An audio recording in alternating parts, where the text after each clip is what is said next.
is the Seahawkers podcast. I'm Brandon Schultz of the Military Seahawkers, and joining me to talk about the final day of the NFL Scout and Combine, Mr. Rob Staton of SeahawksDraftBlog.com. Rob, we made it to the final day. Yeah, the Combine's done for another year. It always seems to go very quickly, and I think it's proven to be a very interesting 4 days. I think the one big takeaway from this Combine is that it's not a great first round. I think anybody who is writing a mock draft in the next 24 hours, and there'll be a lot of those written, is going to struggle to find some names that they're comfortable putting between pick 20 and pick 32. It's not a really top-heavy draft in terms of legit first round grades, but what we have learned from the Combine this week is there is an awful lot of depth that's going to be available at various positions on days 2 and 3. Well, that's one of the big arguments, Rob, for people and the draft. It's that, and this year with the Seahawks with the number 21 pick, are they right on the edge of those first round grades, or are they just outside of it? Is there going to be much of a market to even trade down, or do you stick with the number 21 pick and find a blue chip talent at that spot? I don't think there's going to be a blue chip talent at 21. Look, there'll be good players that you could take at 21, and no doubt in 2 or 3 years' time, somebody will go back and they will pull out the 3 names that they passed on by trading down, and they will use it as an argument to bash Pete Carroll and John Schneider. But look, going into this draft class, hindsight's a great thing. Going into this draft class, I think you've probably got, I think around about pick 15 is probably, it's somewhere between 15 and maybe 18 is where the value is going to drop off. So it's going to be before the Seahawks pick at 21. If you put a gun to their head and said, you've got to take someone at 21, I'm sure they could find somebody that they'd be very happy to take with that pick. But this is a draft class where the best value is going to be had in sort of the middle rounds. You've got to try and find a way to acquire more picks in those areas, especially when the Seahawks needing to get some depth and to get some competition at various positions. That has to be the key here. Trade down probably once or twice from 21, still get a good player probably in round 2 after trading down, but make sure that you fill out your picks in rounds 3 and 4 to get some real good value here. Well, we can hope that maybe there's some quarterbacks still on the board, that there's a team willing to trade up for that number 21 spot. We know Pete Carroll and John Schneider are going to be looking to trade out of that pick. And speaking of quarterbacks, we have a little bit of news to get to before we get to the safeties and corners. One news item is that Peter King, in his Football Morning in America column, he says that the Seahawks met with Kyler Murray during the Combine. Not surprised at all by that. Kyler Murray is a player who, for me, is the best player in the draft. John Schneider was at the Oklahoma-West Virginia game, possibly to keep an eye on Kyler Murray, but also there were a few players, Will Greer being another one of those, who he would have gone to see. And Kyler Murray is exactly the type of player that I think most teams should be considering and planning and preparing just in case he falls. But the realism is that he's going to go probably with the number 1 overall pick, whether that's to Arizona or somebody else. It seems to be the way that this is heading. So the Seahawks meeting with Kyler Murray, not a big surprise. I'd almost be a little bit more surprised if they didn't like Kyler Murray because he's a legit player. Those meetings, too, were before the news started swirling around Murray as being the number 1 pick. So meeting with him in advance and with the idea that maybe he could fall, because that was kind of the narrative going into the Combine, is that there was uncertainty around who might be the number 1 quarterback. And coming out of the Combine, it definitely seems like Murray is the guy. Now, that leaves the Seahawks with a decision to make with Russell Wilson going into the final year of his deal. Joel Corry on KJR this afternoon saying that Russell Wilson's contract will need to start around $35 million per year. Some people seem surprised by that, but other people see that as the going market rate for a top 5 quarterback. I think if they could sign him to a $35 million a year deal right now, I think you just do it. The problem that I think that they're going to have, and this has sort of been my position on it for a while now, is that I think Russell Wilson and his team are going to be very prepared to play on franchise tags. And that will mean that they will turn to the Seahawks and they will say, if we are willing to play on the tag as we are, then we're due this much guaranteed over the next couple of years. So we want you to start negotiating at that point. And that's when it becomes a little bit expensive for the Seahawks. And that's when a stalemate occurs. and then there has to be a compromise of some kind. In 2015, it seems like there was a compromise right before training camp, and Russell Wilson got his contract extension. Fingers crossed something similar will happen again this year, that when it gets towards training camp, they will get a deal done and we can all move on from this. I think the fear is, though, is that the season starts, and once that happens, then you're probably looking at Wilson playing on the tag in 2020. And when that occurs, if that occurs, you're counting down the days to a potential divorce, because you play on one franchise tag, you play on another franchise tag, you earn a lot of money, you then, after 2 tags, force the team to make a big decision here, which is to pay a huge salary.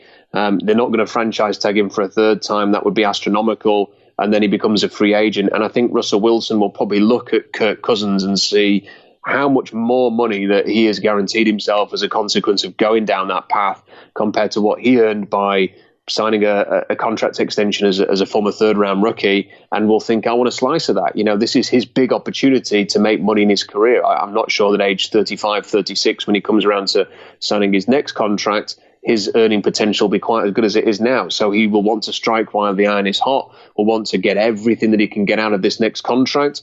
And I just hope that there can be some compromises here between team and player, because that's going to have to happen between now and training camp. And I'm a little bit worried. I think $35 million a year, if they could get that done right now, that you do it. And I'm just not sure that that's going to be enough to tempt Russell Wilson to make a decision this early in the process. Yeah, my guess is they wait right before training camp, see what the market is, and that's what Russell Wilson gets over the next 3 to 4 years. So another guy they'll be looking to re-sign, and we were kind of hoping that they would get a contract done maybe even before the franchise tag deadline. It didn't happen. Frank Clark, the news out today that he will get the franchise tag, and hopefully we'll be seeing him sign a long-term contract down the road. Hopefully so, but this has created a little bit of an issue for the Seahawks, and I think this is the biggest problem they have to solve this year, is that now, as things stand today, Frank Clark is contracted for 2019 because he's been franchise tagged. So you have got 4 players who will all have expiring contracts at the end of the year. That is Frank Clark, that is Russell Wilson, that is Bobby Wagner, and that is Jarran Reed. You only get 1 franchise tag. And if Russell Wilson's out of contract, you can guarantee he's going to get that franchise tag. So what do? I mean, you run the risk of losing these players unless you can get them signed to new deals. So it's okay, I suppose, if Wilson and Wagner and Jarran Reed sign new contracts. It takes the pressure off to get something done with Frank Clark. Likewise, if you get Clark done to a deal and Wilson and Reed, it takes the pressure off to get a deal done with Wagner and so on. But this is the big situation they've got now. They've got to retain the players that are free agents that they want to keep. They've got to try and get this big 4 re-signed between now and next year, and then they've got to have some depth and competition. I think I've read some of the pieces over the last few weeks of people talking about they can go and spend this in free agency, they can go and spend that. I don't think that's on their radar at all. I do not expect them to be big spenders in free agency whatsoever. I think their priority right now is to keep this core group together and build, not go out on some splurge and start bringing in outside free agents. I don't think that's going to be them at all. Right. They were at a top 10 cap number before today, but now with the franchise tag going on to Frank Clark, that amount of money is going to take a significant dip. Exactly. I mean, that's the thing. You wipe $17 million right off the bat because you've re-signed him.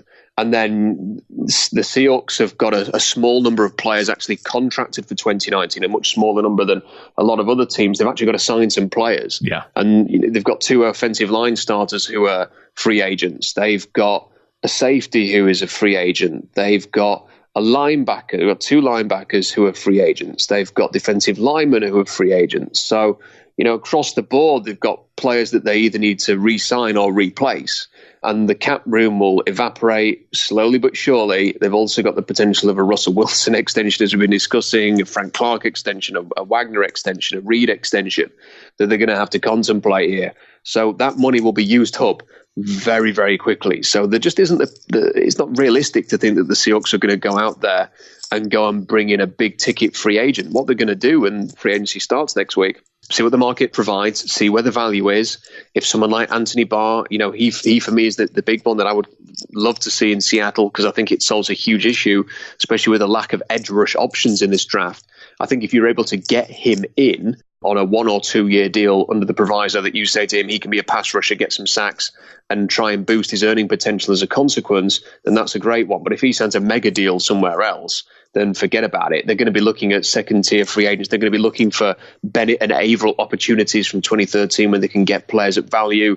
And if those players are not there, then I think it'll be a very similar offseason to a year ago, where you see small-level free agents signed, not the big names, not the big money being thrown around to try and take Seattle over the next day. I think the Seahawks and Pete Carroll see their way to get over the next hurdle that's coming and become an even bigger contender is not to bring in a load of outside free agents. I think it's to grow as a team. They've got young players to allow them to develop and become even more experienced, and to add further competition at several positions where the depth is a little bit lacking. I think that's how they will view this, and they'll see choice free agents and a good draft as the key to taking the next step. I like Anthony Barr, Rob. I think I like KJ Wright more, though. Who do you think between those two guys gets more in free agency? It's a good question. I don't know. I think that obviously they're very different players. I think that if the Seahawks were to sign Anthony Barr, I think they might convert him to an edge rusher and have him essentially replace Deion Jordan. I don't think they'll play him at linebacker, which is what the Minnesota Vikings did. Having looked at the linebackers at the combine, Brandon, I just wonder whether or not internally the Seahawks will feel a little bit more pressure than they thought previously to re-sign KJ. Now, if they've got information on his knee injuries or his medical checks, and they think that he's not going to be able to hold up or play many games going forward, then there's nothing they can do. They're going to have to move on. But if that's the case, then they'll have to find a veteran free agent somewhere else, because I don't think the draft's going to provide a starter for them at linebacker. And certainly there doesn't seem to be a replacement on the roster already. So unless they go and sign Michael Kendricks, they're going to have to do something there. Who's going to get more money? I think at the moment I would suggest it's possibly going to be Barr. I think the lack of edge rush options in this draft, surprisingly, the lack of edge rush options will mean that somebody will be willing to pay him. But I still think that KJ Wright will get a decent sum from somebody, especially because this is not a good linebacker draft. Well, let's move on to the draft, and let's start with some news within the combine. Jachai Polite did not interview well, apparently, and then bailed out of his workouts quickly. Scouts were calling BS on his injury. Sounds like Polite's stock is one of those guys that you look back to Orlando Brown last year, and he may be dropping as a result of his combine performance. Yeah, it's a big disappointment. Didn't run the 40 well, and then, as you mentioned there, pulled out with an injury. And from what I've read from reporters citing teams and scouts and people that they've spoken to, not many people really believe that he was really injured. So the interview situation, I'm a little bit, I'm not quite sure where the media were going with that a little bit. I mean, they were running with, he was saying that teams were bashing him and he was a little bit surprised by that. But you hear those kind of things in interviews all the time. I mean, you hear prospects come out and say, yeah, this one team gave me a real grilling. And Bobby Wagner was one of those guys, Rob. He remembers the Seahawks, specifically grilling him on so many of his bad plays. And teams do it all the time, to test the character and see how others react. And it's a common interview technique. People who've had regular interviews. I remember being in an interview once and I got asked a question that was designed to see how I was going to react to it. It was kind of to see if you sort of react badly and to sort of test your character a little bit. So it's not a surprise. He talked about it. I don't think there was anything too incriminating in anything that he said or that could hammer his stock too much, but the media seemed to suggest that was the case. I think the workout, though, was the big thing. I mean, he ran a terrible 40 at his size. He seems to be a guy who is falling and possibly out of the first round altogether. Well, let's move on and talk safeties and corners from this day's action. And starting off with the safeties, Nasser Adderley was a guy making the news because he didn't work out. He will have a pro day, but a guy expected to go in the late first round, I think, and maybe early second round. Although he's a guy that we've talked about before, and you're not a big fan of Adderley. No, I mean, it's not so much that I'm not a big fan of him. I just think he's being overhyped. Yeah. I don't think it's a bit unfair on the guy. I think he's a middle round pick at best. And I think that people have suddenly, they look at the highlight footage and they see all the plays that he makes in the highlights tape and they say first round. And when you actually go and look at the tape and study it, you're left wanting more from him. So it's difficult because these players are are hyped and promoted by media types. And social media is having a huge impact on this, Brandon. So, a lot of these players will be going on Twitter and reading about themselves and reading tweets and articles that people have put together discussing how good or bad they are, and it will have an impact on them. And they'll be giving credence to people who are not NFL scouts or GMs or even pro analysts. They're just amateur guys like myself who just write a blog and tweet a little bit, and they'll probably be letting it affect them. And I think in some cases, and this is one of those, Nasir Adderley may well have read that he's going to go in the first round. I don't think that's particularly fair. So he didn't work out today. I wouldn't have expected him to run particularly fast. We'll see how he does at his pro day. The rest of the safety class, though, put on a show. This was a very surprising performance from the safeties today. Well, including Zedrick Woods, who had the top 40 time, 4.29 in the 40. He's a guy out of Mississippi. And then you had another couple guys, Darnell Savage and Darius West, running the 4.3s. Yeah, look, did not expect to see this speed at all from this class. There are players that you watch on tape, and I've watched, several of these guys who I was sort of thinking today they'd come in and run a 4.5, 4.6, and they were running like 4.3s and 4.4s. So huge surprise with the speed. I think you have to say we're going to have to go back and have another look at some of them because, did not expect to see these kind of performances. Some of the names that, Marvell Tell had an amazing workout. He didn't actually run a 40. He's a player that, I've written about a couple of times and suggested that he could be a cornerback convert for the Seahawks because he's 6'2", 200 pounds, has got 33 and an eighth inch arms, so incredible length for his size. Looks like he's lean. He looks like a Seahawks cornerback.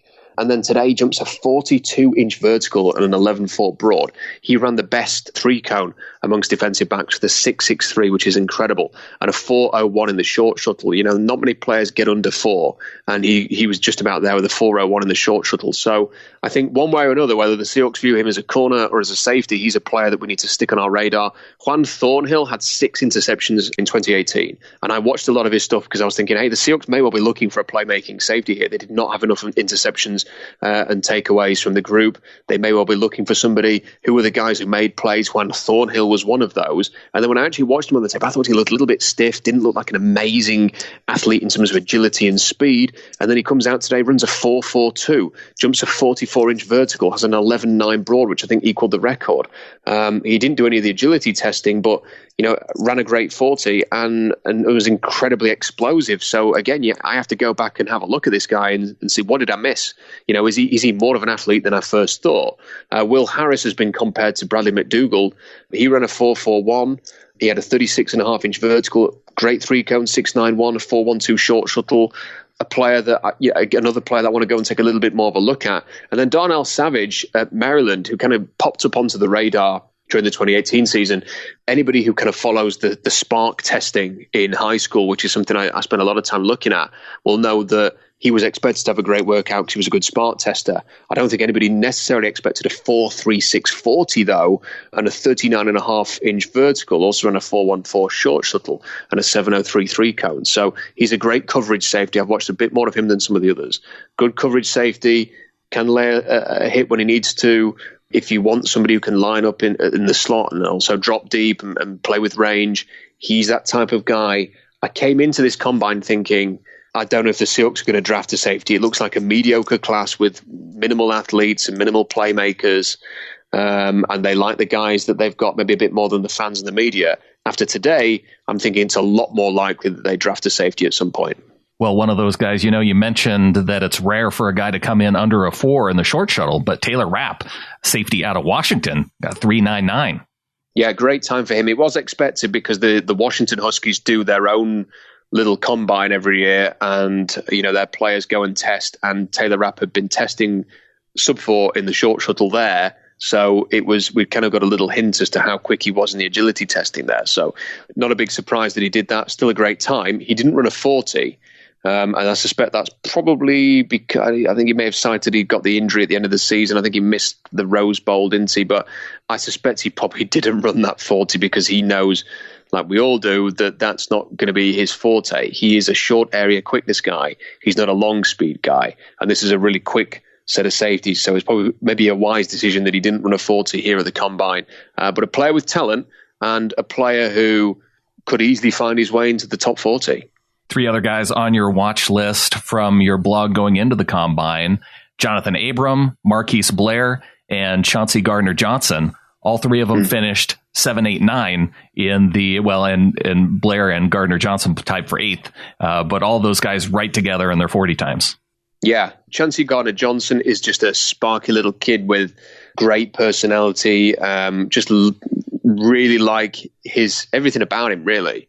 I think that if you're going to take him, you kind of have to treat him like Buda Baker, and he's going to have to be kind of that nickel slash safety as opposed to like a pure free safety. He was converted to nickel corner a year ago, so I think that's kind of what he is.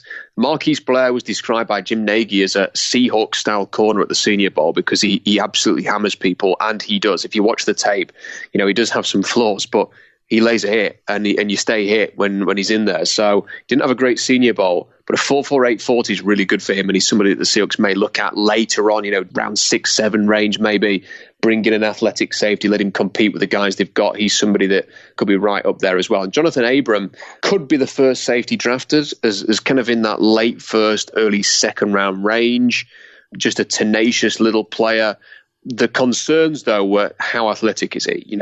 Where's he going to run? Is he a 4.5? Is he a 4.6 star runner? He ran a 4.45 today, so he answered a lot of questions there. Maybe secured himself a place in the end of round 1. Any other safeties you want to talk about before moving on to the corners? I think just overall, it was just a really, really good class. And, I just think there are players that maybe I need to go back and have another look at, as I was mentioning, because, even the scouts, Bob McGinn speaks to scouting sources within the league and posts his notes for all of the positions before the Combine and stuff like that. And the scouts there were saying, it's not the year for safeties. It's a bad year. It's a mediocre year. And then to see them run and test as well as this, at the very least, there's going to be some guys with trades that you can coach up and develop. And the great thing about the Seahawks is they have the best defensive back coach in the NFL as their head coach. And he's got a consistent track record of developing guys. So, I think it's going to rely on the Seahawks being able to create some picks here and trade down and add some players. I think 2 or 3 players at defensive back from this draft to come in and compete and try and find some quality there would be a good thing. They need to kind of replenish the cupboard a little bit. The defensive backs not been the depth there in recent years. Maybe they can address that this year. Well, you talked about Marvell Tell as a potential safety to corner convert, but I counted about 5 guys who really fit nicely into the formula you laid out that the Seahawks really like to look for. The short shuttle speed around 4, the length with the 32-inch arms and the wingspan. And I'm going to throw out 5 names, and you tell me if you see Seahawks corner among these 5 guys. You got Mike Jackson from Miami, finished at number 4 in the vertical with 40.5 inches, a 4.10 short shuttle, which was tied for number 6. You have Isaiah Johnson out of Houston. He had a 4.4 40, which was 4th overall. He had 11-foot-1 broad jump, which was tied for number 3. And then he had a 4.06 short shuttle. You've got Lonnie Johnson of Kentucky, who we talked about yesterday as the one who entered the staring competition with the Seahawks. He had a 4.10 short shuttle, number 6 overall. Justin Lane, Michigan State. He had 11-foot-2 broad jump, which was number 2 overall, 4.09 in the short shuttle, which was 5th overall. And then Ken Webster. He's one of the shorter corners at 5'10", but he does have 32-inch arms. He was a 4.43 in the 40, which was 6th overall, a 43-inch vertical, which was 1st among the corners, 11-foot-1 broad, tied for number 3, and a 4.14 short shuttle, which was in the top 10. Yeah, and Ken could be a guy that they look at slot corner. I mean, Justin Coleman's a free agent, and if they don't re-sign him, they're going to have to find an option there. And he could be the kind of guy, similar size to Coleman, who could come in there and fill that role. I think the other 4 names that you mentioned, you're right on with that. Michael Jackson, I thought looked superb today in drills, great hip flexion. His transition was good for his size. He's big. He looks physical. Looks a bit like Brandon Brown with the physicality and the size that he's got there, but he's a lot faster and had a great workout today. So Michael Jackson, definitely a guy. I just wonder how early some of these players are going to go. Michael Jackson has been talked about, rounds 2, 3, maybe. everybody's always looking for cornerbacks. There aren't many first-round prospects. Could some of these players go a bit too early for the Seahawks? Michael Jackson could be one of those. Isaiah Johnson looked great today. You've highlighted his physical profile there. Daniel Jeremiah was talking about him as a potential second-round pick. So, again, might be a little too early for the Seahawks. Justin Lane, I think, with the way that he performed today, could well go in the top 50. He had been talked about as a top 50 prospect. And if he goes in that range, maybe a little too early for the Seahawks. Lonnie Johnson with a staring contest, though, and stuff like that, I think is a guy who could just stick around into the range where the Seahawks are looking here. So of those four names that we're talking about in particular, the bigger sort of outside corners, I think that of the four, Lonnie Johnson might be the most likely. I'd throw a few other names in as well. I thought that Derek Thomas from Baylor, converted receiver, just looked like a Seahawks corner. He didn't do any of the drills, and I don't think he did any of the vertical, the broad, or anything like that either. But he ran, and in terms of his speed and his frame, he looked like a Seahawks cornerback. So Derek Thomas is a player that would add to the list. And I suppose there are a couple of others. Jamal Peters didn't run quite as fast as we would have hoped. I think he ran a 4.63 or a 4.64. But he is a big physical ex-safety at cornerback. And listen, the Seahawks cornerbacks have never really been known for their speed apart from Shaquille. So right.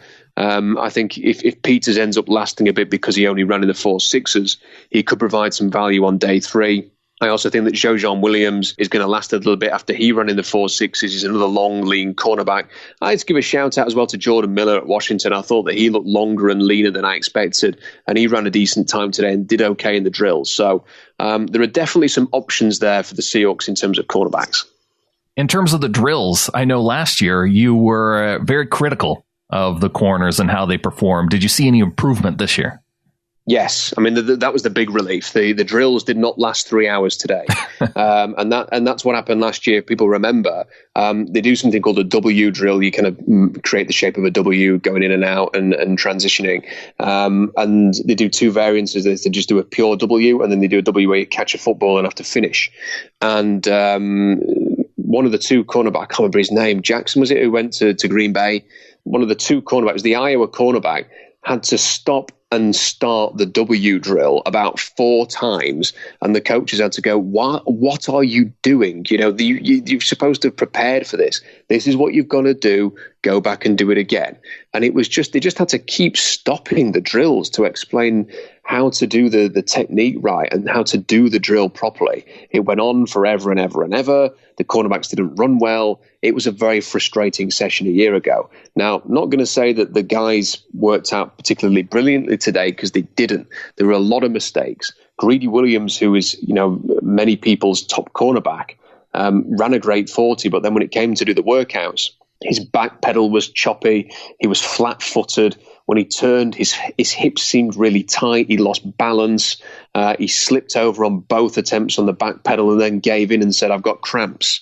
And gave in for the day. Some of the others, again, looked a bit stiff. And, I actually thought that some of the bigger cornerbacks did better than some of the smaller ones, actually. One of the players who did work out pretty well was Byron Murphy. And he looked very, very good in everything that his back pedal, his transition looked very, very smooth. The only problem with him is that he ran a 4.55 and he's not the biggest guy. And as much as I like Byron Murphy, he's very competitive. I like his playing style, and he did work out well today. You're in an NFL war room and you're saying, okay, we've got this guy, he's short, he's not big, and he runs a 4.55. Are you going to be able to convince a GM that you should take that guy in the first round? Or is he more likely a solid second round pick? And I think that's kind of where he is at the moment. Overall, the drills were fine. They were better than last year, though, and that's the big thing.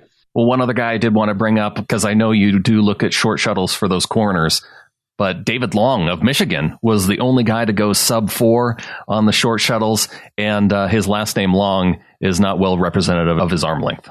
No, sadly not, but just an incredible day for him. He did very, very well. The thing with the Seahawks is, Justin Coleman is not a long player. Right.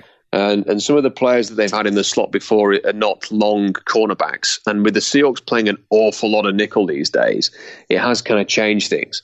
So I think Jeremy Lane played something like 65% of the defensive snaps a year ago. So it's kind of, they've become a nickel in base type thing. So they're going to need somebody who can fill that. And whether it's one of these very athletic safeties. I mean, this is the thing that people have to consider now, is that you have got safeties running 4-3s and 4-4s. They may just draft a safety to replace Justin Coleman. And they were having a good old look at these safeties today. They kept showing Pete Carroll, and John Schneider had his binoculars out, and Pete Carroll was making loads of notes and discussing the times and stuff like that. They may draft a safety who runs in the 4-4s to play as their nickel, because look, the speed and the agility. This is why I talk about someone like Marvell Tell. Yeah. I mean, not only has he got the length to potentially be tried outside, but he's got length that's going to help inside. He runs an amazing short shuttle. He runs an amazing 3-cone. He's very explosive. He's decently sized. Do you put him in the nickel position instead of Justin Coleman as a full-time starter? And if so, how early are you drafting a guy like that? Probably a little bit earlier than you would if you were just drafting a developmental cornerback. So these are things to think about, whether it's a shorter-armed, smaller, quicker cornerback who can replace Justin Coleman if they do indeed need to replace him, or do they go for one of these highly athletic safeties to play as a full-time nickel corner? That is a possibility moving forward. What are some of your other closing thoughts now on the combine, now that we've had all 4 days behind us? I think the main thing is that there's a lot of depth. There is the offensive line, at tight end, at receiver, at safety. What you don't have from those positions are a cluster of first-round picks. You're not going to be wowed with like 5 offensive line first-round picks this year. You're not going to be amazed by the receivers. We may not see a receiver go in the top 20 even after DK Metcalf's antics the other day. I don't think we're going to see a load of tight ends going early. TJ Hawkinson will. Maybe 1 or 2 of the others, Irv Smith and Noah Fant will, but they may even last to round 2. And with the safeties, Jonathan Abram could sneak into the end of round 1, but there may be no safeties taken in the first round. And that's a trend with a lot of different positions there. What you are going to find is rounds 2, 3, 4, 5, a tremendous amount of depth and quality. It's why the Seahawks have to trade back and try and get more picks. The one area that is going to be quite strong in the first round, as we all know by now, is going to be the defensive line. I actually thought from this combine, it was underwhelming a little bit. It wasn't quite as legendary as we were hoping. Several players, you mentioned Jachai Polite earlier, having a bad run and then pulling out. Cleveland Ferrell didn't run. Christian Wilkins didn't perform quite as quick and as explosive as I thought he was going to do. Dexter Lawrence ran a fantastic 40, but then pulled out with an injury and didn't do any of the drills or the workouts, didn't run a second 40. There were several others who couldn't work out. Christian Miller, DeAndre Walker didn't do that. And there are others that we could mention too. So that was perhaps a little bit underwhelming, but that is where the strength of the draft is going to be. First round, first top 20, you're going to see a load of defensive linemen go. I don't think the value is going to be there in round 1, 20 to 32, but then it kickstarts again in round 2. That's where the Seahawks got to trade back into, get their value, and then they've got to try and find some guys. If they can get up to 7, 8 picks, draft a tight end, draft a receiver, draft an offensive lineman, draft a defensive lineman.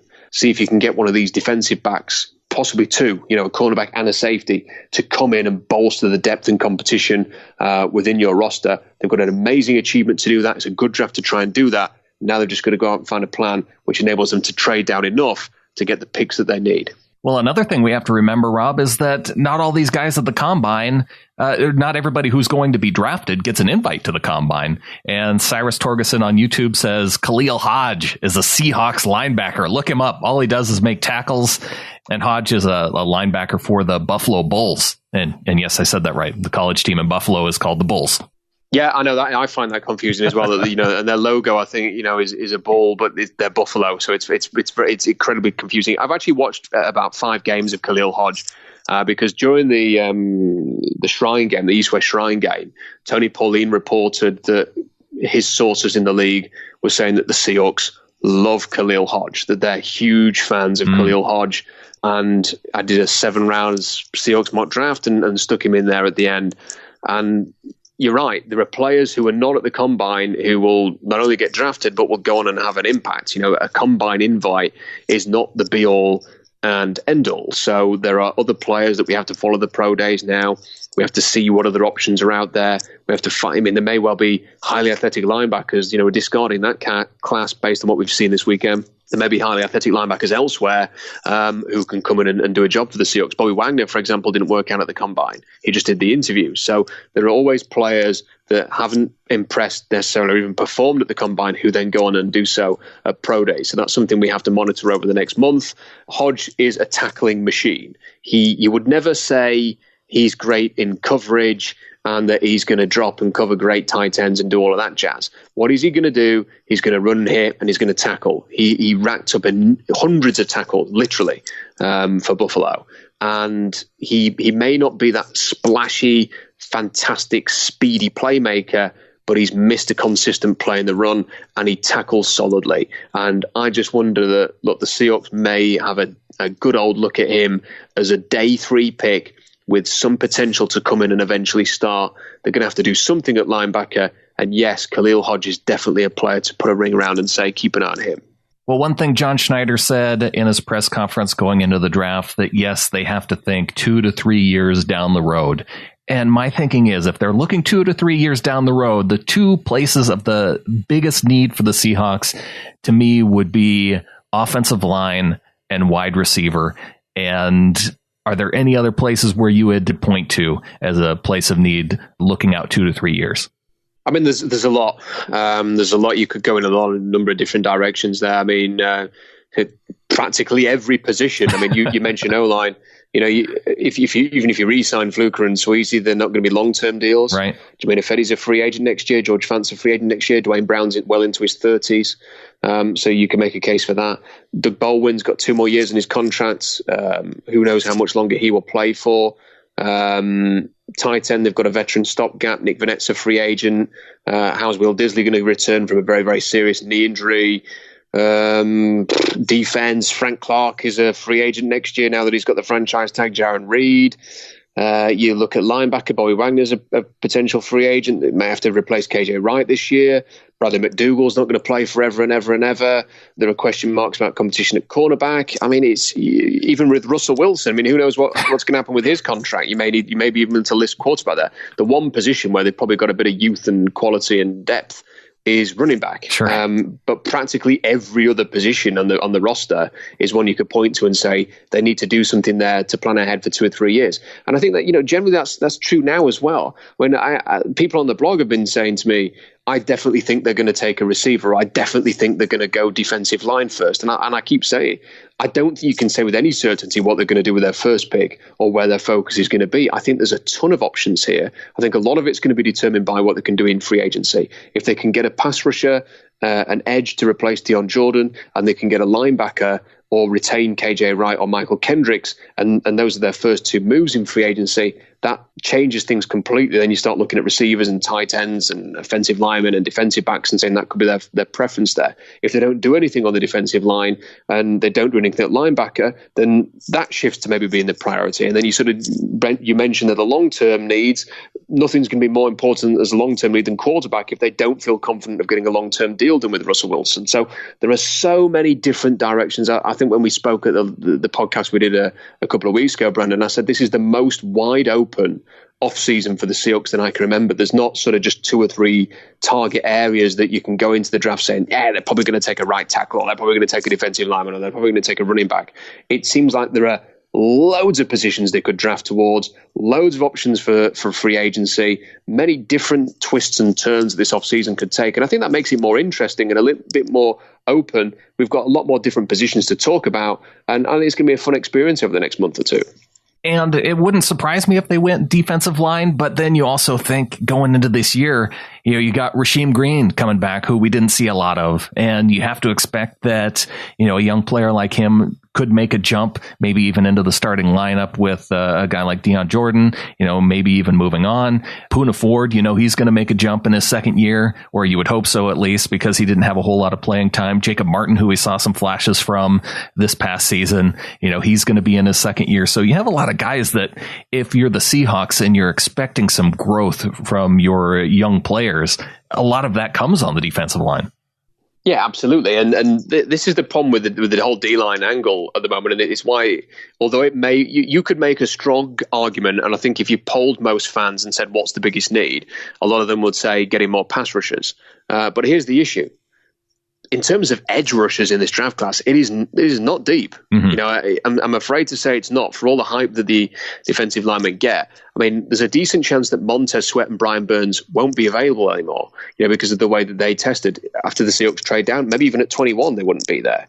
And then what are the other options? You know, Ben Benogu, you know, yeah, okay. You know, some people love him. Some people think he's, you know, a middling talent who's not going to be a full-time starter.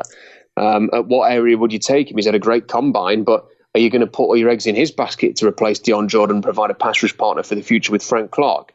Chase Winovich, to me, is more suited to a 3-4 outside linebacker role than he is playing defensive end or edge for the Seahawks. And look what they've got. You know, they've got a very long, explosive player in Frank Clark, and then they had that sort of very much a Leo type with Dion Jordan, who they were hoping was going to take a step forward, and it didn't quite happen for him.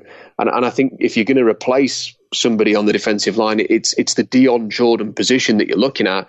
Yet the options for the edge in this class aren't amazing, which is why I keep thinking that maybe they are going to have to look at a free agent and someone to bring somebody in to play across from Frank Clark. People will say, why don't they get an inside-out rusher? Well, that's what they drafted Rasheem Green for. You know, he's a player who can play defensive end and then kick inside and passing downs. Mm-hmm. You know, they already have that player. Are you going to draft another one? I mean, is that other player then going to need another red shirt year like Rasheem Green? Are you just going to keep collecting these types of players, or do you already have that need solved? And you also have Quentin Jefferson, who's going to still be on the roster, for example, and they've talked about playing Nazir Jones as a 5 technique, so that means he's going to be playing a little bit of end, a little bit of inside too. So do you need a player in that range? I mean, maybe they go and draft a Zach Allen and play him as base end and just sort of say that's who he is, and he ran a great short shuttle and we'll take him for that. But maybe you don't. Maybe you think you've kind of got that position covered with Rasheem Green, and then inside, you know, as defensive tackles, apart from Jaron Reed, they've always just gone with cheap free agents that they can find for a couple of $1 million. So, right. You know, I'm not sure that they're going to go all out on defensive tackles either. So it may be that they do look at free agency to address some of those needs. I think they will draft a defensive lineman at some point. It's just where will it be? And, you know, who are the available prospects going to be? And if they do trade down a couple of times and end up in the 30s, the 40s, or even the 50s with their first pick, that first pick could easily go on a tight end or a receiver or an offensive lineman or, you know, a defensive back of some description. I mean, that's the wide open nature of this draft. Yeah, you know, the strength is D-line, pass rush, but maybe not when the Seahawks pick, and it may turn them in a different direction. Well, Rob, I really want to thank you for all the work you've put in over the weekend. It's definitely a lot of work, you know, not only just doing a 45-minute show on a podcast every day, but all the work that goes in, the hours of studying the combine, and you've definitely put in the work. A lot of people reaching out saying thanks for all the time that you dedicated toward it, and I want to thank you as well, Rob. No, I want to thank you as well, Brandon. It's been great doing the podcast with you at the Combine. I hope that everybody enjoyed it. I hope we've provided some insight into what has happened over the last 4 days and helped Seahawks fans kind of understand a little bit about the draft class and the directions the Seahawks can go in. And very much looking forward now to the start of free agency in a week and finding out even a little bit more about where the Seahawks could go in the draft. A huge thanks to Mr. Rob Staton for all the work that he put in over these last 4 days. If you found value in the work that Rob offered over these last 4 days, you can go to patreon.com/Seahawks Draft Blog and support Rob's efforts through there. If you want to support the Seahawkers podcast, you can go to getintheflock.com. I've seen we have some new members of the flock that checked in, and Adam and I will be giving your thanks on the next Field Goals podcast. But as we close the show, I want to thank all of our supporters at 12 and above, starting with those of you who sent in your voice intros. And then we'll finish off with the rest of the names to close out this week's show. Keith Ketover, a.k.a. Flocktimus Prime, University of Cybertron, Little Flockers, roll out. DCH from Sparks, Nevada, the University of Montana Grizzlies. Annalisa Mickelson, a.k.a. Mrs. Doug Baldwin, New York, undergrad, University of North Carolina, Greensboro, graduate school, Brooklyn College. Eric Trench, rooting for the Seahawks out of Renton, Washington. Graduated from Eastern Washington University. Gary Blum from Chappaqua, New York, and the University of Pennsylvania, your 2016 Pick'em League champion. Ron Pepper, UNLV Runnin' Rebels, San Francisco, California. David Bloomquist, Hong Kong Hawk. Ma Sheng Yishu She Ye. Kevin Stenjum, Keene, Texas. Ella Esparza, Woodway, Texas. Yale University and Sam Houston State, Eat 'em Up Cats. Lisa in Seattle. Sam Sullivan from the wonderful land of Oz, the Forsyth State University. Paul from San Diego. Vincent Parker, Emily Carr, University of Art Design, RN Collective. Hector Delgadillo from Los Angeles, California. Samuel Jackson Gelber, the Pasadena City College. David Van Cleve, Camas, Washington, home of the Papermakers. Mark in Kirrup, Western Australia, aka my water spins backwards. Farmer, didn't finish high school. Garrett Strong Banks, Northern Ontario, Georgian College. Jameson Holman from Murray, Utah, representing Mississippi State University. Hail State and go Hawks.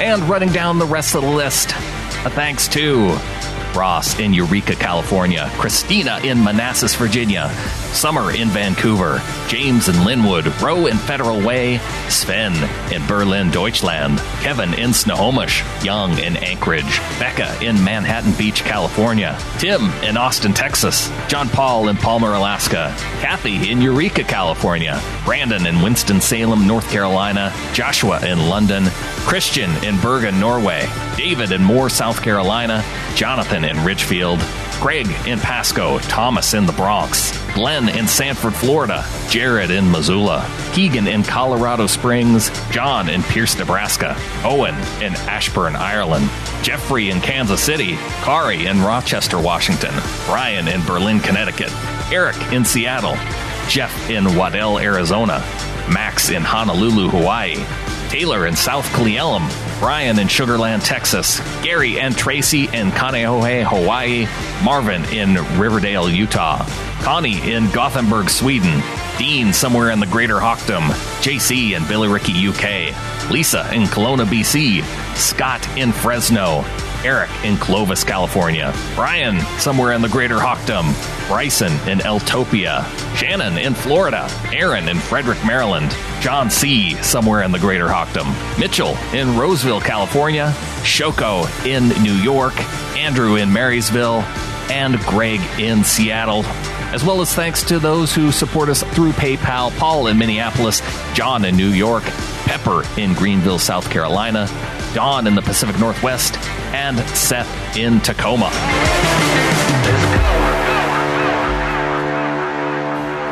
Thanks to all of you for helping to keep the show going.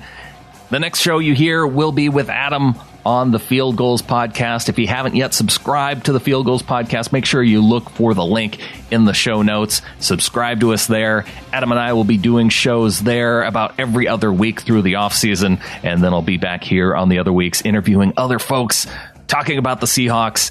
And I think with that, there's only one thing left to say. Go Hawks!